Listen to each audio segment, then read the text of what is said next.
भाव कोणाचे जरी असले तर निवडणूक आम्हीच मारली आहे. पूर्ण निवडणूक आम्ही जिंकली आहे.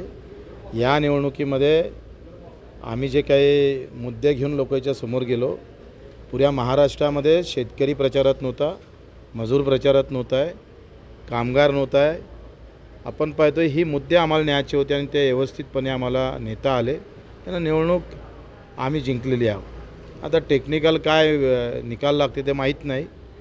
सट्ट्या बाजारात कोणाचे तरी भाव असले तर या सगळ्या ह्याच्यामध्ये निवडणुकीमध्ये आम्ही मात्र आमची जे काही आम्ही जे काही मांडणी केली प्रचारामध्ये, त्या मुद्द्याबाबत आमची जे काही उद्देश होता का निवडणुकीमध्ये धर्मजातीच्या नंतरसुद्धा शेतकरी, मजूर आणि या कष्ट करणाऱ्यांचे मुद्दे निवडणुकीत चर्चेत आले पाहिजे. तो आम्ही प्रभावीपणे नेऊ शकलो, लोकांपर्यंत नेले, महाराष्ट्रापर्यंत नेला आणि त्याच्यात आम्ही जिंकलो आहे. तुम्ही वारंवार म्हणत होते की मला बदला घ्यायचा, कारण ज्या पद्धतीने गुवाहाटीचा आरोप केला होता, खोक्याचा आरोप केला होता, वारंवार राणा तुमच्याबद्दल वादग्रस्त बोलत होते. 4-5 गोष्टी आहे. फक्त एकट्या रानामुळेच आपण उभं राहिलो असं नाही आहे. एकतर आम्ही रंगपंचमीच्या वेळेस भिंत रंगवता आपण एक स्लोगन केलं होतं, निवडणूक आली आता मुद्द्यावर बोला. ते पण आम्हाला न्यायचं होतं.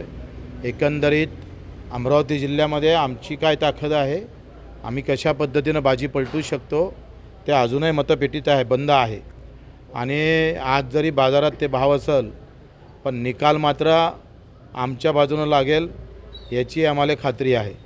म्हणून हे बाजारभाव जे आहे सट्ट्यातले हे सगळे विचारून आहे, मतपेटीतले नाही आहे. मतपेटीतले भाव आमचे राहील. ते त्या 4 तारीख ही प्रहारची राहणार आहे आणि ते जिंकणार भाऊ आम्ही. अडसूळसुद्धा काल म्हणला की नवनीत राणांचा पराभव होणार.